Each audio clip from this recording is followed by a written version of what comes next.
Commander Sarah Chen walked through the narrow corridors of the UES Perseverance. The ship hummed quietly around her as they prepared for another jump through hyperspace. She had done this trip dozens of times before. It was simple work. Carry medical supplies and terraforming equipment to the outer colonies, then come back home. The ship was not large, but it was reliable. Chen had commanded it for 3 years now. Her crew was small but skilled. Navigator Miguel Torres sat at his station, checking the jump coordinates for the 3rd time. He was careful like that. Engineer Priya Patel worked in the engine room, making sure their quantum drive was ready. Communications Officer David Kim monitored all the radio channels, keeping track of other ships in the area. "Commander, we're ready for the jump," Torres called out. His fingers moved across the control panel, entering the final numbers. "Kepler 442, system, just like always." Chen nodded and took her seat. "All stations, prepare for hyperspace jump. This should take us 72 hours as usual." The routine was always the same. Check all systems, enter coordinates, power up the quantum drive, jump, wait, arrive. Easy. But today felt different somehow. Chen could not explain why. Maybe it was the way the stars looked through the main window. Maybe it was the slight vibration in the ship's hull that had never been there before. Something was not right. "Drive is at full power," Patel's voice came through the comm system. "All readings are normal. We're good to go." "Kim, any traffic in our path?" Chen asked. "Space is clear, Commander. No other ships detected." Chen looked at the jump countdown timer on her screen. 10 seconds. She had seen this countdown thousands of times. It never worried her before. 5 seconds. "Here we go," she said quietly. The quantum drive activated with its usual low whine. The stars outside began to stretch into long lines of light. The ship shuddered as it prepared to slip into hyperspace. But something went wrong. Instead of the smooth transition they expected, the ship lurched violently to one side. Warning lights flashed red across every control panel. The normal whine of the drive became a harsh screaming sound. "What's happening?" Chen shouted over the noise. "Drive malfunction!" Patel's voice was tight with worry. "Power levels are spiking beyond safe limits." The ship spun like a leaf in a storm. Through the windows, the stretched stars began to twist and bend in impossible ways. Colors that had no names swirled around them. The hull groaned under forces it was never designed to handle. Torres gripped his station with white knuckles. "Navigation is completely scrambled. I can't tell where we are." "Try to shut down the drive," Chen ordered. "I'm trying," Patel replied. "It's not responding to commands." The ship was pulled forward by something huge and invisible. Chen felt like they were falling down a deep hole, but in all directions at once. Her stomach twisted. The artificial gravity flickered on and off. Kim's equipment sparked and went dead. "All communications are down. I'm getting readings I've never seen before." The violent shaking went on for what felt like hours, but was probably only minutes. Then, as suddenly as it started, everything stopped. The ship floated in space, silent, except for the hum of life support systems. The screaming drive was quiet. The warning lights still flashed, but the immediate danger seemed to be over. Chen slowly got to her feet. "Everyone okay?" "Still here," Torres said, his voice shaky. "Same," Kim replied. "Drive is offline, but we're alive," Patel added. Chen looked out the main window and gasped. They were not in normal space anymore. Ahead of them hung a massive structure. That looked like it was made of crystal. It was bigger than any space station she had ever seen, bigger than most moons. The crystal was not just one color. It shifted through blues, greens, and purples like oil on water. "Torres, where are we?" she asked. The navigator checked his instruments and shook his head. "I have no idea. None of our star charts match what I'm seeing. We're completely lost." The crystal structure was beautiful and terrifying at the same time. It seemed to be alive somehow, pulsing with inner light. As Chen watched, waves of energy rolled across its surface like ripples on a pond. "Kim, get the sensors working. I want to know what that thing is." Kim worked quickly to repair his equipment. After a few minutes, he had basic sensors running. Again. "Commander, you need to see this. That structure is generating energy readings that shouldn't be possible. It's bending space around itself." "What do you mean, bending space?" "I mean, the laws of physics don't seem to apply near that thing. Gravity is twisted. Time might be moving differently in some spots. And it's definitely not natural." Patel's voice came over the comm. "Commander, I need to tell you something. When the drive malfunctioned, it wasn't random. Something was pulling us. I could feel it through the ship's systems." "Pulling us? What could pull a ship through hyperspace?" "I don't know. But whatever did it was incredibly powerful, and I think it wanted us to come here." Chen stared at the crystal structure. As she watched, she could swear it was watching her back. The thought should have been ridiculous. Crystals could not watch anything, but this did not feel like normal crystal. "Scan for any signs of life or technology," she ordered. Kim worked at his controls. "There's definitely technology here, but it's like nothing in our databases. The power source alone should be impossible. And Commander, I'm picking up something else." "What?" "Another ship. It's on the far side of the crystal structure, much larger than ours, and the design is completely alien." Chen felt her heart rate increase. First contact with alien life was every space captain's dream and nightmare. It could mean wonderful discoveries or terrible danger. "Any signs they've detected us?" "Hard to say. Their technology is so advanced compared to ours that they might have been watching us since we arrived." Chen made a decision. "Take us closer to the structure, but keep our distance from the alien ship. And keep all weapons powered down. We don't want to seem threatening." As the Perseverance moved closer to the crystal structure, strange things began to happen.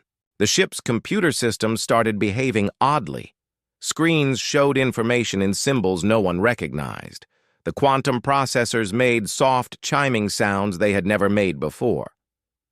"The structure is responding to us," Patel reported. "Every time we get closer, our systems change. It's like it's trying to communicate, or trying to take control of our ship," Torres added nervously. The crystal structure pulsed brighter. Waves of energy reached out toward their ship like gentle fingers. When the energy touched their hull, Chen felt something she could not describe. It was like a voice speaking directly to her mind, but not in words she could understand. "Commander," Kim said quietly, "I think we're about to have visitors." On the far side of the crystal, the alien ship was moving toward them. It was sleek and curved, looking more grown than built. As it approached, Chen could see it was at least 5 times larger than the Perseverance. "Red alert," she ordered, then immediately changed her mind. "Cancel that. Yellow alert. We don't want to provoke them." The alien ship stopped a safe distance away. For several minutes, nothing happened. Then Kim's communication systems came alive with signals unlike anything they had ever received. "They're trying to talk to us," Kim said, working frantically at his controls. "The signal is incredibly complex. It might take hours to decode." But before he could finish speaking, the signals suddenly became clear. A voice spoke in perfect English through their speakers. "Human vessel, do not be afraid. We have been waiting for you for a very long time." Chen stared at the communication panel in disbelief. The alien voice was calm and clear, speaking English better than some humans she knew. "This is Commander Sarah Chen of the UES Perseverance," she replied carefully. "Who are you, and how do you know our language?" "We are the Zephyrians. We have been monitoring your species for many centuries. Your languages are not difficult for us to learn. May we come aboard your vessel? There is much we need to discuss." Chen looked at her crew. Torres shook his head slightly, but Patel nodded. Kim just shrugged. The decision was hers to make. May send 2 representatives. No weapons, she said finally. We carry no weapons, Commander Chen. We will arrive shortly. 15 minutes later, a small pod detached from the alien ship and glided smoothly toward the Perseverance. It docked with their airlock without any apparent difficulty, as if it had been designed to fit their ship perfectly. Chen and her crew waited in the main corridor as the airlock cycled open. She did not know what to expect. Giant monsters? Tiny insects? Something completely beyond human imagination? What walked through the airlock were beings that looked almost human. They were tall and thin, with pale blue skin and large, dark eyes. They moved gracefully, as if they weighed almost nothing. Their clothes seemed to be made of the same shifting material as the crystal structure. Commander Chen, the first alien, said, bowing slightly. I am Keeper Avon. This is Scholar Nira. We thank you for allowing us aboard. You're welcome, Chen replied, still surprised by how normal they seemed. Though I have to ask, how is it possible that you look so much like humans? Avon and Nira exchanged a look that Chen could not interpret. That is one of the things we must discuss, Avon said. But first, we should explain where you are and why you have come here. They moved to the ship's small meeting room. Chen noticed that the aliens moved differently than humans. Smoother, more fluid. Their eyes seemed to see everything at once. This place, Nira began, is what you might call a nexus point. It is a location where the barriers between different dimensions are very thin. The crystal structure you see is a stabilization matrix built by an ancient civilization to prevent dimensional collapse. Dimensional collapse? Torres asked. What does that mean? Imagine reality as a soap bubble, Avon explained. Strong, but fragile. If too much pressure is applied in the wrong places, the bubble pops. Everything inside simply stops existing. Chen felt a chill run down her spine. And this crystal prevents that from happening? This one and hundreds of others. Throughout the galaxy, Nira confirmed, they form a network that keeps space and time stable. Without them, stars would vanish. Planets would phase out of existence, and entire civilizations would simply disappear. Patel leaned forward in her chair. What does this have to do with us? We were just making a routine cargo run. The 2 Zephyrians looked at each other again. This time, Chen could see worry in their large eyes. Your routine cargo run, as you call it, uses quantum drive technology, Avon said.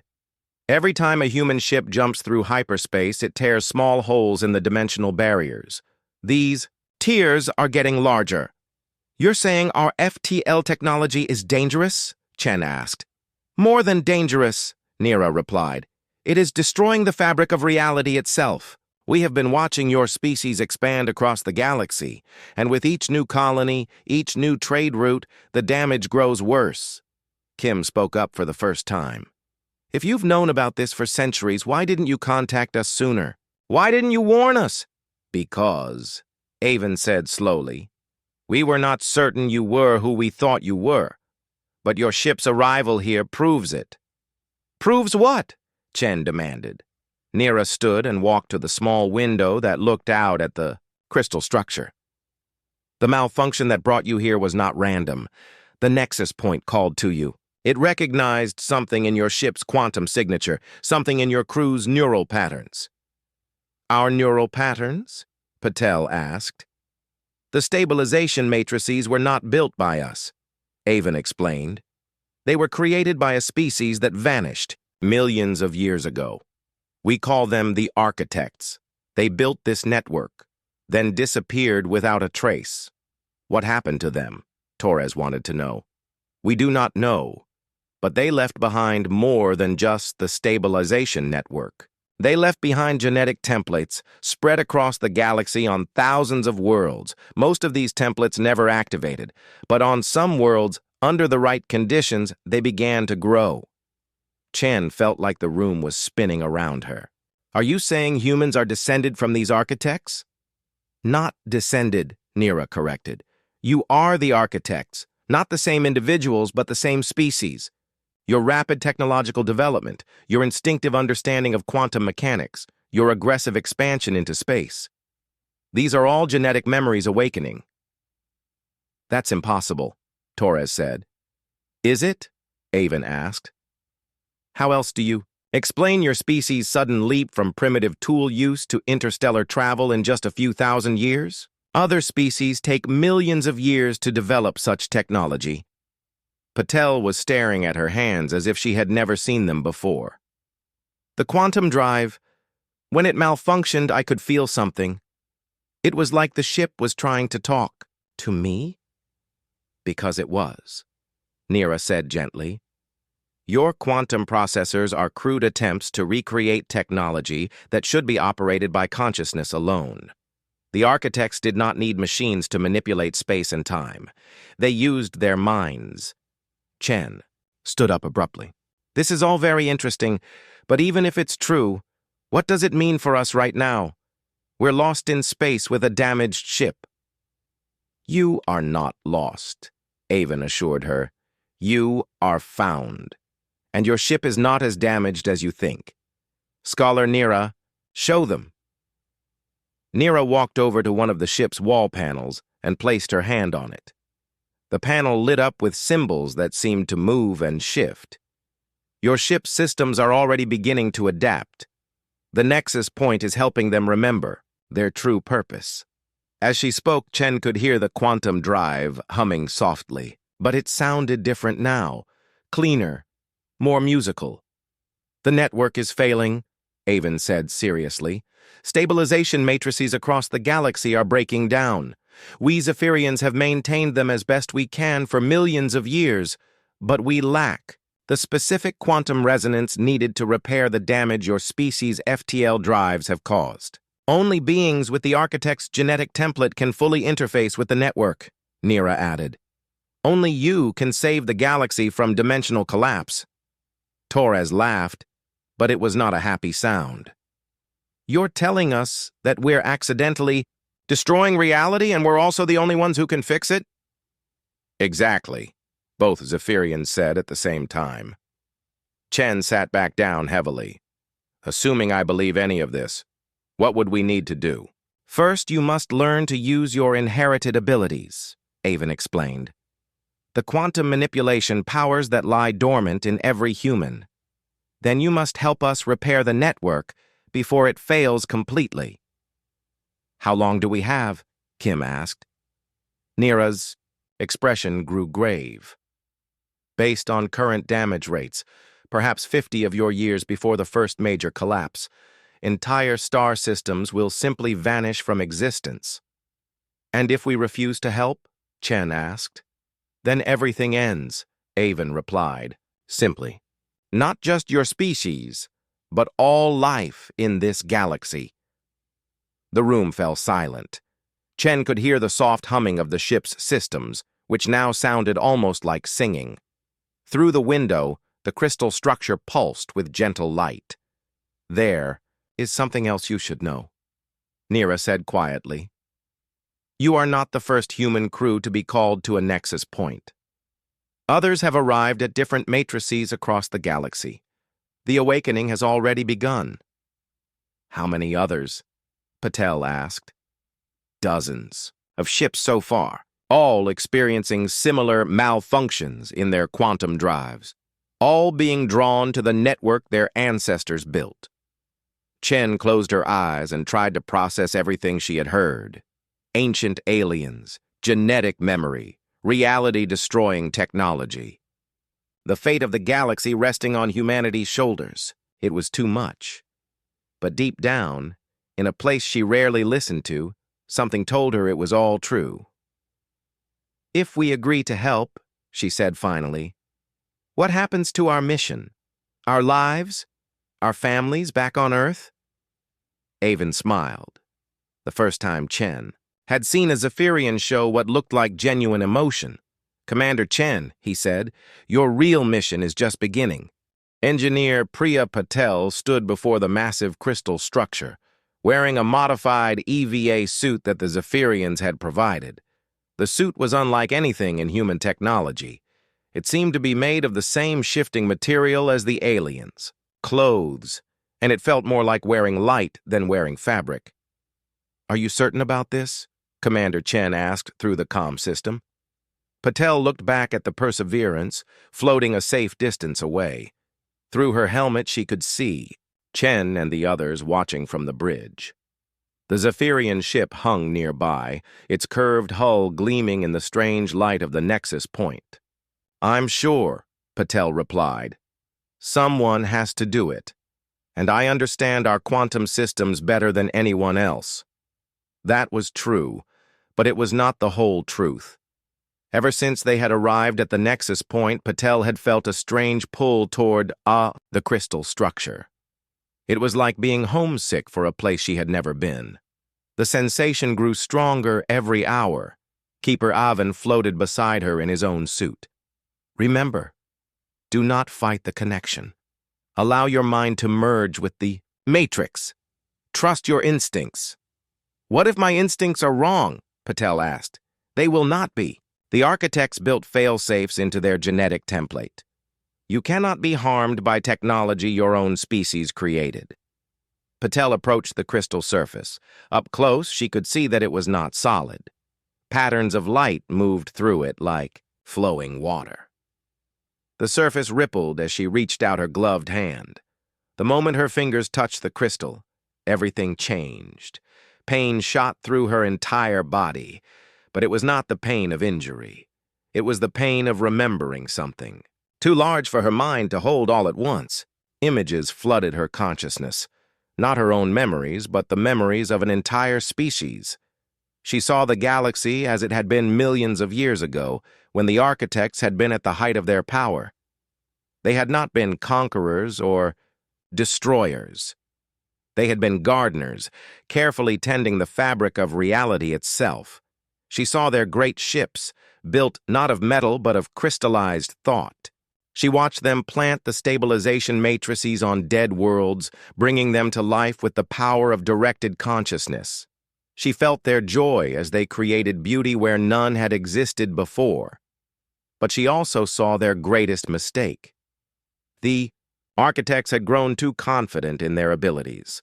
They had begun to experiment with forces that even they did not fully understand. They had tried to create doorways between different universes, believing they could improve on the design of reality itself. The experiment had gone wrong, horribly wrong. In trying to open doors to other realities, they had weakened the foundations of their own. The dimensional barriers had begun to collapse, threatening to destroy everything they had built. In desperation, they had made the ultimate sacrifice. They had scattered their genetic essence across the galaxy, hiding it in the DNA of primitive species on thousands of worlds. Then, they had used their combined consciousness to stabilize the failing dimensional barriers, destroying themselves in the process, but saving the galaxy. The stabilization network was not just technology. It was the preserved minds of an entire species holding reality together through sheer force of will. And now that will was fading. Patel gasped and tried to pull her hand away from the crystal, but she found she could not move. The connection was too strong. More information poured into her mind. She saw the present moment from the perspective of the entire network. Hundreds of stabilization matrices scattered across the galaxy, each one maintained by fragments of architect consciousness. She could see the damage that human quantum drives had caused, tears in space-time that grew larger with each hyperspace jump. But she also saw something else. Other human ships, dozens of them, being drawn to different nexus points across the galaxy. The genetic template was awakening in humans everywhere, calling them home to repair what had been broken.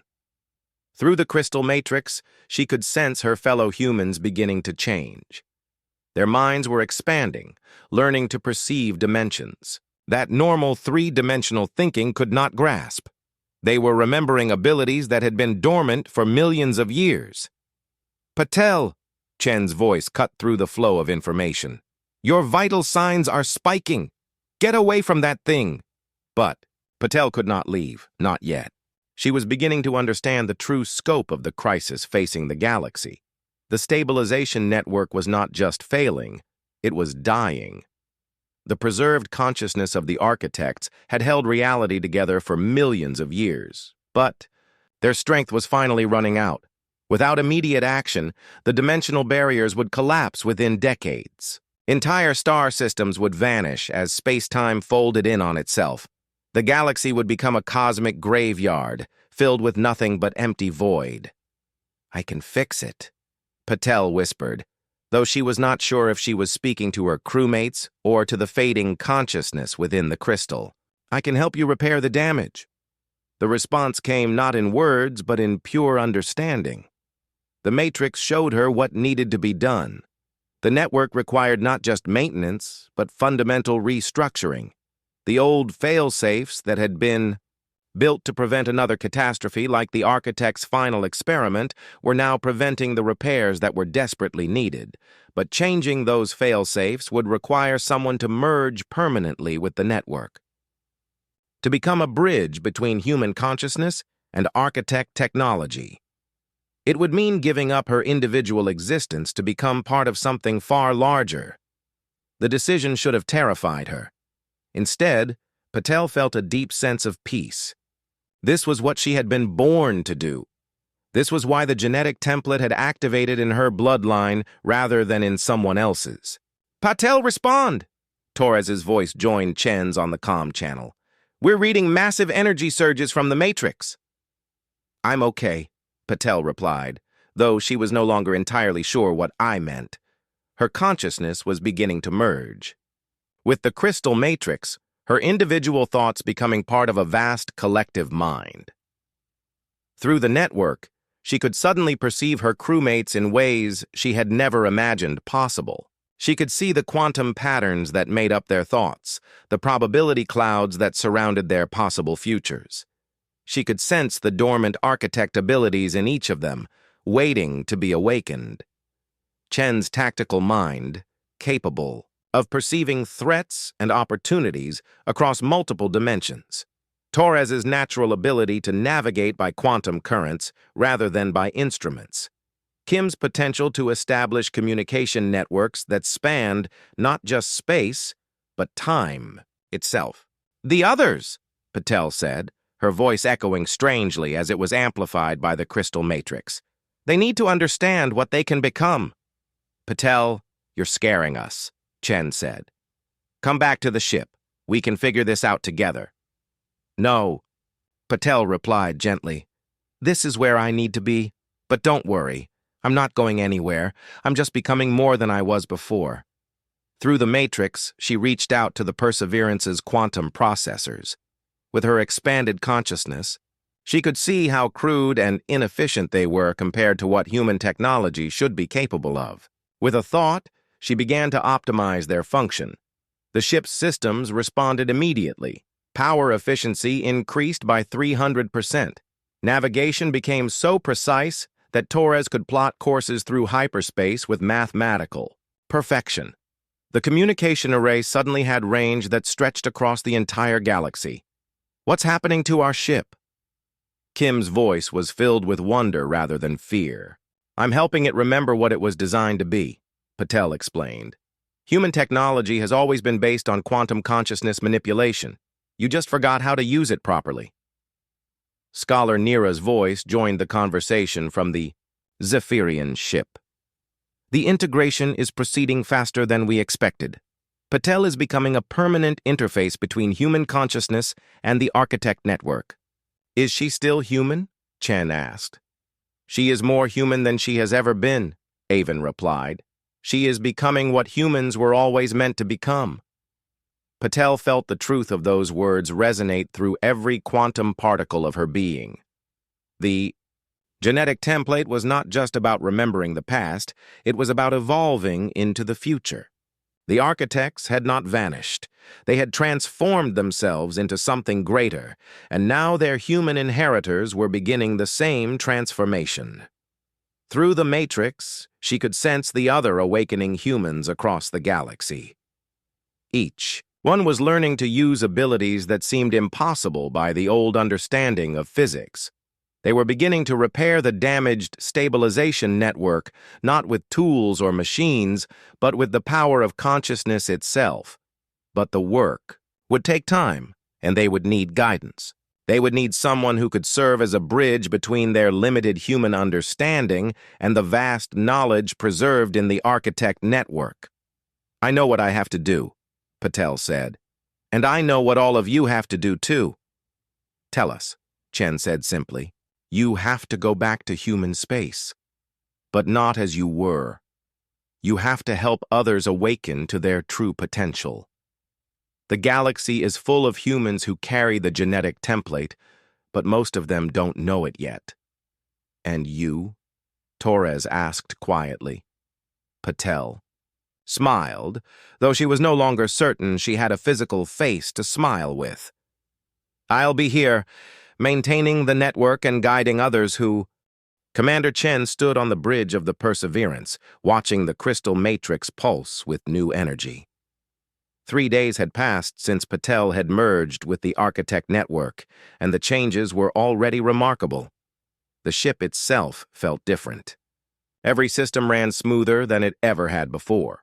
The quantum drive hummed with quiet efficiency, no longer the harsh mechanical sound they were used to. Even the air seemed cleaner, as if the ship's life support systems had learned to work in perfect harmony with their needs. But the most dramatic changes were happening to the crew. "Commander," Torres called from the navigation station, "I'm reading gravitational currents that stretch all the way to the Andromeda Galaxy. I can see the paths between stars like highways." Chen looked at the navigation display and saw patterns of light that had never been there before. Complex probability streams that showed not just where they could go, but when they should go to achieve the best possible outcomes. "That's not possible, Miguel. Our sensors don't have that kind of range." "It's not the sensors," Torres replied, tapping his temple. "It's me. Ever since Patel merged with the Matrix, I can perceive things that I never could before. Quantum currents, gravitational waves, the underlying structure of space-time itself." Kim looked up from his station with wonder in his eyes. "I'm picking up communication signals from ships halfway across the galaxy. Not radio signals, something else. It's like the thoughts of other crews are being transmitted directly to me." "What kind of thoughts?" Chen asked. "Confusion mostly, fear, but also excitement. There are human ships all over the galaxy experiencing the same things we are. Their crews are discovering abilities they never knew they had." Chen felt a shiver run down her spine. The implications were staggering. If humans everywhere were beginning to manifest these abilities, it would change everything about how their species understood itself. Patel's voice echoed through the ship's communication system, though she was still connected to the crystal matrix outside.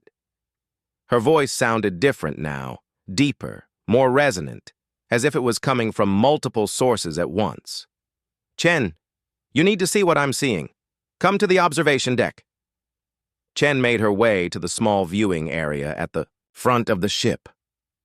Through the transparent aluminum windows, she could see the crystal matrix clearly. But now she could also see things that had been invisible before. Streams of energy connected the crystal to points of light scattered across the visible galaxy. Each point was another stabilization matrix, another piece of the vast network that held reality together. Some of the streams were bright and strong, others flickered weakly, showing damage that needed immediate repair. "This is what the galaxy really looks like," Patel's voice explained. "The Architect Network underlies everything. Stars, planets, even life itself. All of it exists because of the stabilization matrices." "How can I see this?" Chen asked. "Yesterday I was just a cargo ship captain." "You were never just anything," Patel replied gently. "The genetic template has been active in your family line for generations. Your grandmother's uncanny ability to predict weather patterns, your father's talent for finding lost objects, your own instinct for making the right tactical decisions in impossible situations. These were all early manifestations of architect abilities. Chen thought about her family history and realized Patel was right. There had always been something different. About her relatives, something that others called luck, but that felt more like knowledge they should not have possessed. "What's happening to us?" she asked. "You're remembering who you really are. The human species is not what your scientists believe. You're not descended from primitive primates who gradually developed intelligence. You're the carefully preserved genetic essence of the most advanced civilization the galaxy has ever known." Scholar Nira appeared beside Chen, moving with that fluid grace that marked all Zephyrians. "Commander, we must discuss what comes next. The awakening is accelerating beyond our projections." "What do you mean?" "Other Nexus points are reporting similar transformations. Humans are integrating with the network at dozens of locations across the galaxy, but there is resistance." Chen turned away from the window to face the alien scholar. "Resistance from whom?" "From your own government. Earth Command has detected the quantum signatures of the awakening humans. They believe their ships have been captured or compromised by hostile aliens." The news hit Chen like a physical blow. "They think we've been taken prisoner?" "Worse. They think you've been turned into weapons. A fleet is being assembled to investigate the anomalies. They plan to destroy any ship that shows signs of alien influence." Kim's voice crackled over the intercom. "Commander, I'm picking up military transmissions from Earth space. Battle Group Echo 7 has been deployed with orders to locate and neutralize compromised vessels." Chen felt her heart sink. Earth Command's paranoia about alien contact was well known.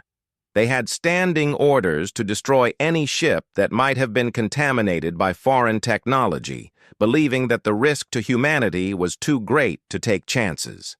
"How long before they find us?" she asked. "Unknown," Nira replied. "But Keeper Avon believes it will be soon. Your government has been tracking the quantum signatures left by hyperspace jumps. They will eventually trace the anomalies back to their sources." Torres appeared in the doorway of the observation deck. "Commander, I have an idea. What if we don't wait for them to find us? What if we go to them instead?" "Explain." "I can navigate us back to Earth space using the new abilities I've gained. We could reach Earth in hours instead of weeks. If we can show them what we've learned, maybe we can convince them that we're not the enemy." Chen considered the proposal. It was risky, but the alternative might be worse. If Earth Command found them here, they would likely attack first and ask questions later. "Nira, what do the Zephyrians think we should do?" "We believe you should return to your homeworld," the scholar replied. "But not alone. Take some of us with you as witnesses. Let your people see that we are not conquerors or slavers, but gardeners who have been tending the galaxy in their absence." Patel's voice joined the conversation. "There's something else you need to know. The awakening isn't limited to the crews who have been called to Nexus points. Humans throughout the galaxy are beginning to manifest architect abilities spontaneously. Your species is evolving rapidly, whether your government approves or not." "Evolving how?" Chen asked. "Engineers are finding they can repair machines by touch alone. Navigators are plotting courses by instinct that prove to be more accurate than computer calculations. Doctors are diagnosing illnesses by sensing the quantum patterns of their patients' bodies. Your people are becoming what they were always meant to be." Kim's voice interrupted them again. "Commander, I'm receiving a transmission from Earth. It's strange." "Strange how?"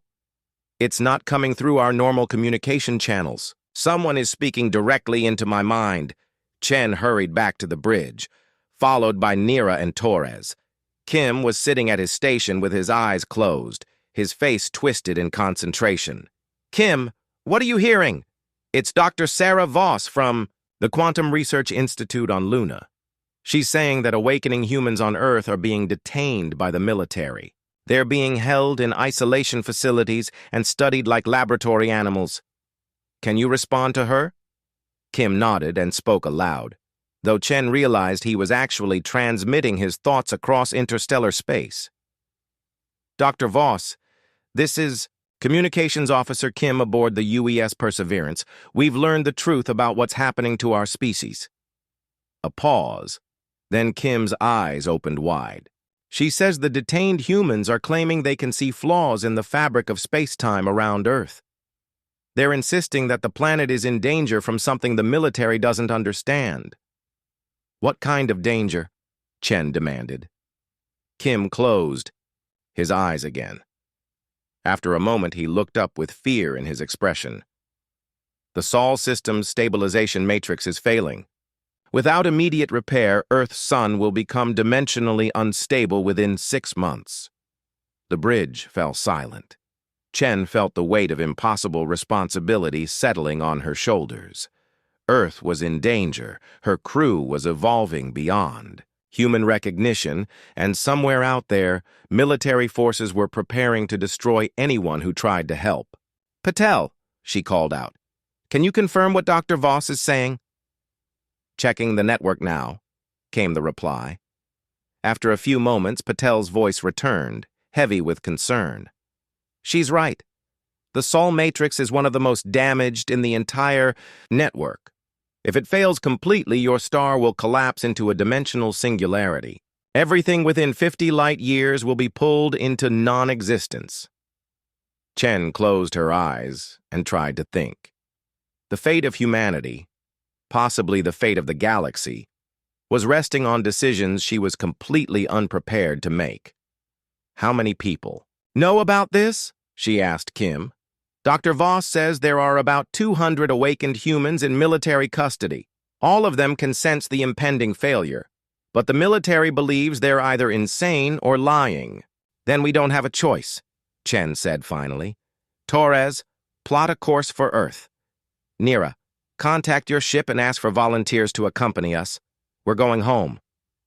"To do what?" Torres asked. Chen looked out at the crystal matrix where Patel was now permanently. The journey back to Earth took only 6 hours instead of the usual 6 weeks. Torres navigated not by stellar coordinates, but by following the quantum currents that flowed between stars. The Perseverance moved through space in ways that defied everything Chen thought she knew about physics. Behind them flew a small Zephyrian vessel carrying Keeper Avon and 3 other volunteers. They had insisted on coming despite the obvious dangers. As Avon had put it, the awakening of humanity was too important to abandon to fear and misunderstanding. Approaching the outer edge of the Sol system, Torres announced. His eyes were closed as he guided the ship along invisible pathways of folded space-time. "I can see the damage to the stabilization matrix from here. It's worse than Patel described." Chen looked at the main display, which now showed not just normal space, but the quantum structures underlying reality. Dark cracks spread through the golden network surrounding Earth's sun like fractures in broken glass. "Kim, any word from Dr. Voss?" Kim had been maintaining mental contact with the detained scientist throughout their journey. "She says the situation is getting worse. More humans are manifesting abilities every day, and the military is running out of detention space. Some of the awakened are predicting specific dates when the solar matrix will fail." "How specific?" "Down. To the hour. 3 months, 2 weeks, 4 days, and 16 hours from now." Chen felt her stomach clench. Less than 4 months to save the entire solar system, and half the human government thought they were the enemy. "Incoming transmission on standard channels," Kim announced. "It's Earth Command. Put it through." Admiral Harrison's voice filled the bridge, cold and suspicious. "Unknown vessel, you are approaching restricted space. Identify yourself immediately." Chen took a deep breath. "Earth Command, this is Commander Sarah Chen aboard the UES Perseverance. We're returning from the Kepler 442 mission with critical information about threats to the Sol system."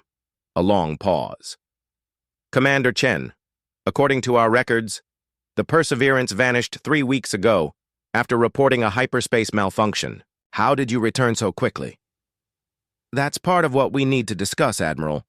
We've made contact with an alien species called the Zephyrians.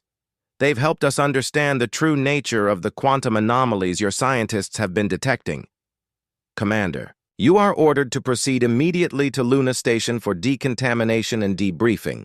Any deviation from this course will be considered an act of treason. Chen looked at her crew. Torres was shaking his head. Kim looked worried. Through the ship's communication system, she could hear Patel's voice from far away. Don't let them isolate you, Patel warned. If they separate you from each other and from the Zephyrians, you won't be able to demonstrate your abilities effectively. Admiral, Chen said carefully, we have Zephyrian representatives aboard our ship who wish to speak directly with Earth leadership. This is a diplomatic first contact situation. Negative, Commander. All alien contacts must be processed through proper decontamination protocols. You will dock at Luna Station within 2 hours or face the consequences. The transmission ended. Chen stared at the display showing Earth in the distance, beautiful and blue and completely unaware of the danger it faced. Battle Group Echo 7 is moving to intercept us, Kim reported. 6 heavy cruisers and a dreadnought. They're powering weapons. Can we outrun them? Chen asked. Torres opened his eyes and smiled grimly. Commander, we can do a lot better than that. Before Chen could ask what he meant, Torres engaged the quantum drive. But instead of jumping to hyperspace, the Perseverance simply vanished from normal space and reappeared directly above Earth's North Pole. How did you do that? Chen gasped. I folded space, Torres replied, as if it was the most natural thing in the world. The Architect Network makes it easy once you know how to perceive the underlying quantum structure. Alarms began sounding throughout Earth Command's control centers. Chen could imagine the chaos as their ship appeared on sensors without any warning or explanation. Now what? Kim asked. Now we make our point, Chen said. She activated the ship's general broadcast system. This is Commander Sarah Chen of the UES Perseverance, broadcasting on all frequencies to Earth Command and civilian populations. She paused, knowing that her next words would change everything. 3 months ago, human space encountered its first major quantum anomaly. Ships began experiencing hyperspace malfunctions that brought them to locations not found on any star chart. Earth Command has classified these incidents as alien interference and has detained any personnel who claim to have gained new abilities. She could see Earth Command vessels moving toward their position, but Torres was already preparing to relocate them again. The truth is that these anomalies are not attacks. They are awakenings. The human species is not what we have believed ourselves to be. We are the genetic inheritors of an ancient civilization that built the infrastructure holding this galaxy together. Commander, Kim interrupted, I'm getting thousands of responses from across Earth. Some people are calling you a hero. Others are saying you've been brainwashed by aliens. That's expected, Keeper Avon's voice said through the intercom. Paradigm shifts are never easy for any species to accept. Chen continued her broadcast. The quantum anomalies your scientists have detected around the Sol system are not natural phenomena. They are signs that the stabilization matrix protecting our solar system is failing. Without immediate action, our sun will become dimensionally unstable. She transmitted the data Patel had provided, showing the fractures spreading through the quantum network around Earth's star. The awakened humans in military custody are not insane or compromised. They are your early warning system. They can perceive the impending failure because their dormant genetic abilities have been activated. Battle Group Echo 7 had arrived at Earth's North Pole, but the Perseverance was no longer there. Torres had moved them to a position directly between Earth and Luna, where they could not be attacked without risking damage to both worlds. Admiral Harrison, Chen broadcast directly, I'm going to demonstrate what awakened humans can do. Please, observe Luna Station's power grid. Kim reached out with his expanded consciousness and made contact with the lunar facility's communication systems. With a thought, he optimized their efficiency, reducing power consumption by 60% while improving performance across all networks. Dr. Voss, Kim said, speaking directly into the mind of the detained scientist. Can you and the others demonstrate your abilities for the military observers? Across Luna Station, 200 awakened humans began to show what they could do. Engineers repaired broken systems by touch. Navigators predicted the movements of asteroids days in advance. Medical personnel diagnosed illnesses by sensing quantum patterns in their patients' bodies. Within minutes, the detention facility was in chaos as military personnel tried to understand what they were witnessing. "This is impossible." Admiral Harrison's voice came over the communication channels. "No, Admiral," Chen replied gently. "This is evolution. This is humanity remembering its true heritage." Scholar Nira's voice joined the broadcast. "People of Earth, we are the Zephyrians. We have been the caretakers of your ancestors' technology. For millions of years, waiting for your species to awaken. We are not your enemies. We are your gardeners, tending the network you built long ago. The stabilization matrix around your sun can be repaired," Avon added, "but only by awakened humans working in cooperation with the Architect Network. Your military can choose to help or hinder this process, but they cannot stop it." Kim suddenly straightened in his chair. "Commander, I'm getting reports from awakened humans all over the galaxy. The broadcast is being received everywhere. Humans on distant colonies are beginning to manifest abilities spontaneously." "How many?" Chen asked. "Thousands, maybe tens of thousands. The genetic template is activating across the entire species." Through the ship's sensors, Chen could see Earth command vessels maintaining their distance, but not withdrawing. She could imagine the frantic discussions taking place in command centers across the solar system. Dr. Voss's voice came through Kim's mental link. "Commander Chen, the detained awakened are being released. Admiral Harrison wants to speak with you directly." "Put him through," Chen said. "Commander?" The Admiral's voice was tight with strain. "What you're asking us to believe challenges everything we know about human evolution and our place in the galaxy."